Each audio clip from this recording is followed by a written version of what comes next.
Want to know why? Ask how. Howard, the humongous.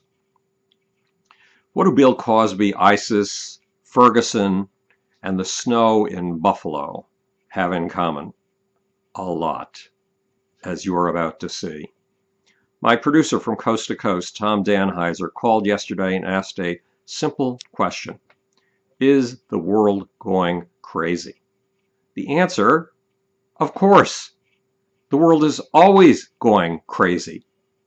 Just look at what Charles Dickens wrote of the world of 1787 in his Tale of Two Cities. Here's Dickens' quote. It was the best of times. It was the worst of times. It was the age of wisdom. It was the age of foolishness. It was the epoch of belief. It was the epoch of incredulity. It was the season of light. It was the season of darkness. It was the spring of hope. It was the winter of despair. We had everything before us. We had nothing before us. We were all going direct to heaven. We were all going direct the other way. That's Dickens, writing in the 1840s. But it sounds exactly like a report about today. And under the madness, there is a pattern, a biological drive, a sanity. And that sanity is driven by one of the primary forces of history, a force even stronger than the survival instinct. It's the drive to rise in the pecking order. Check it out. There were 7 hotspots of madness this week, but all of them revolved around something so primitive that we share it with lobsters, lizards, puppies, and even chimpanzees. That something, who is up in the pecking order and who is down? Who can lord it, who is on top and who is not? Who can lord it over everybody in sight? And who is the poor soul that everyone in sight can punish? Here are the week's 7 key insanity points. You ready? Ferguson, immigration, Israel, Iran, ISIS, Bill Cosby, and that infamous snow in Buffalo. You might wonder how the pecking order comes into this. To see how, look at Ferguson. Ferguson is a black rebellion against a sadist so low on the pecking order that policemen sometimes seem to take killing young black men as a matter of course. Target practice. Police fear black men because their rate of violent behavior is higher than that of most other groups. But a huge black middle class has emerged in the last 40 years or so. Its young men are being stopped and frisked and sometimes killed, even when they have advanced university degrees, like Bill Cosby's son, Ennis, who had a master's degree in education from Columbia University. He was going for his doctorate. He was shot while he was, hang on, you know my problem with paper, I'm totally incompetent with it. Turning a page is a major chore. Ennis had a master's degree in education from Columbia. He was going for his PhD, and he was shot while he was trying to fix a flat tire in California. Shot by a white man, not even an American white man, a Ukrainian immigrant to the USA. Today, the black community in Ferguson and all across America is outraged by the killing of Michael Brown. It plans 75 Hands Up for Justice rallies in 28 cities if a grand jury doesn't basically lynch a white policeman, Darren Wilson, if it doesn't send him to trial for the killing of 18-year-old Michael Brown. Meanwhile, old racial fears are cropping up in Ferguson's white community. England's Daily Mail reports that one policeman was told by an angry protester, quote, "We're going to rape your wives, then we're going to kill them, and we're going to kill your children," close quote. Now, the Daily Mail frequently exaggerates and gets things wrong. But here's something crucial. The turmoil in Ferguson is a struggle between a black community that wants to move up, and the key part, and a white community that feels it will be moved down in the pecking order if blacks move above them. Yes, whites in the lower ranks of the working and middle class feel that if blacks move up, they will move down. That's how the pecking order works. And it's not something they are willing or able to confess. The same sort of pecking order struggle is happening over President Obama's new immigration policy. The right and the left are tossing verbal hand grenades at each other over Barack Obama's use of executive orders to ease the life of 5 million immigrants. One left-wing headline even bragged that Obama's immigration policy fucks the Republicans. Why is immigration such an emotional issue? Again, it all comes down to the pecking order.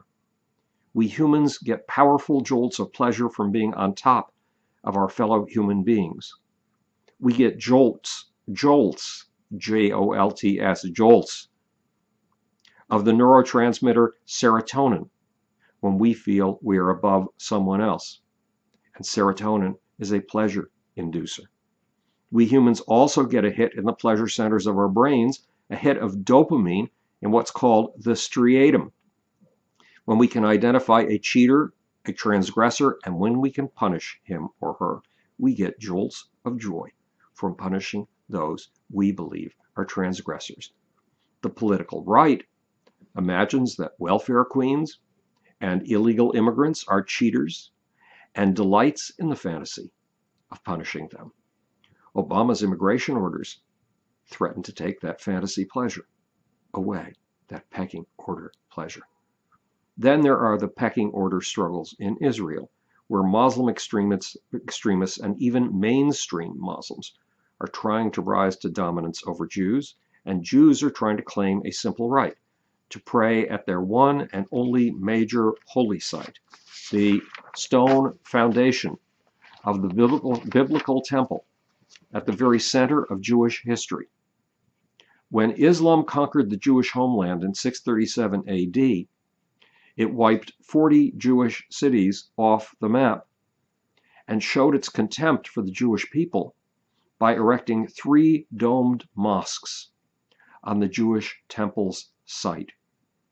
Today, even though those domes are under Israeli control, the Muslims insist that they can worship at the site, but that Jews cannot.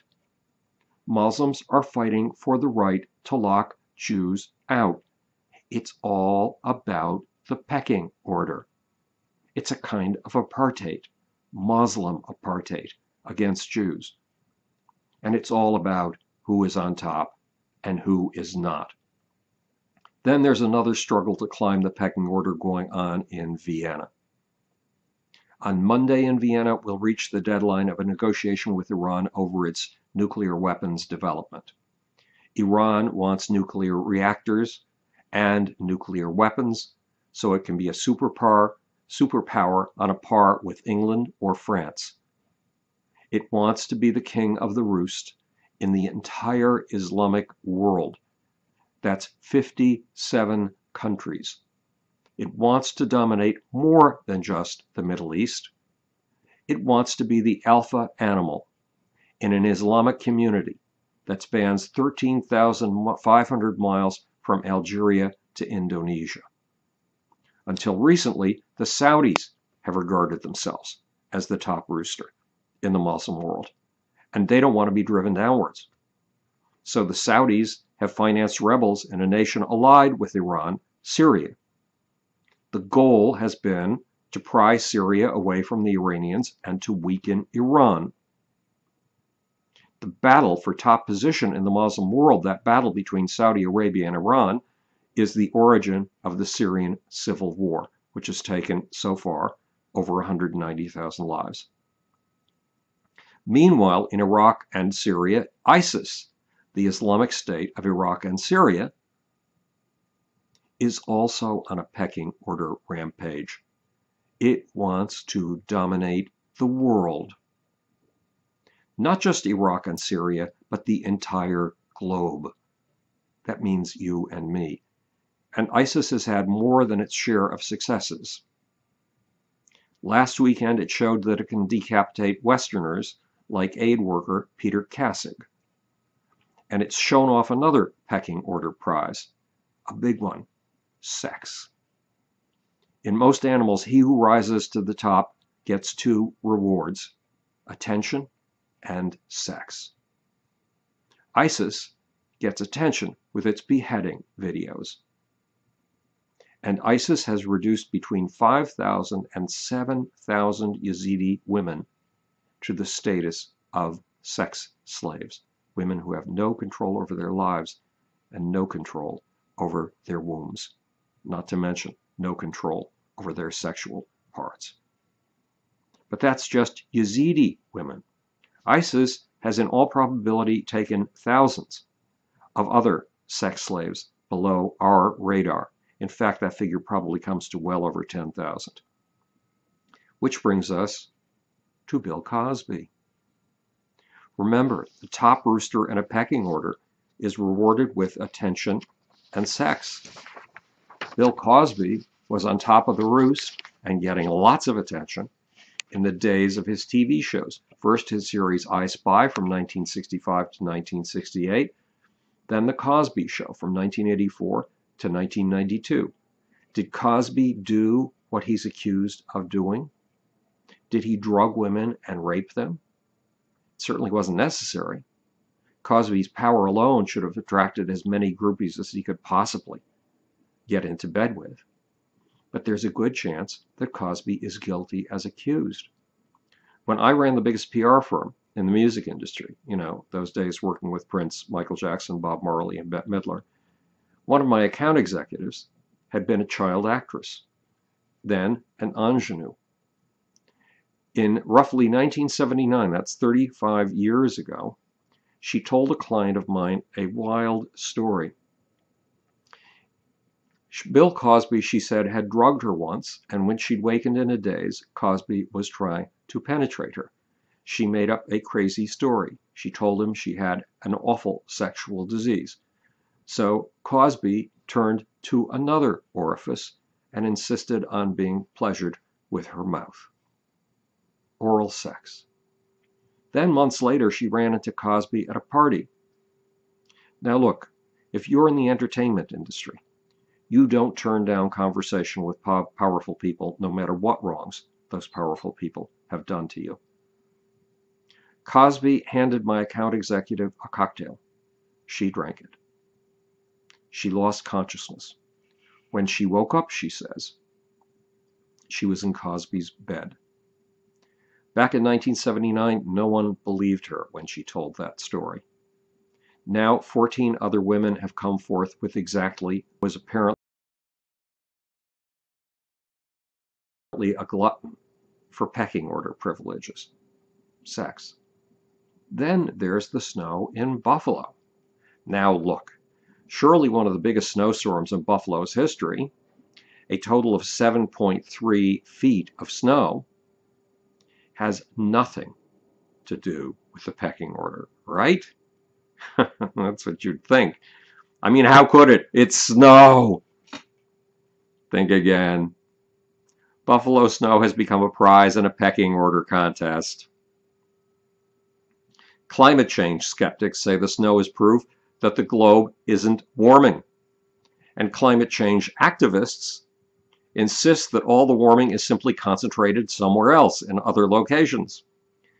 This is supposedly a scientific issue, but under the surface it's also a struggle for top position between two social groups, the climate change activists and the climate change skeptics.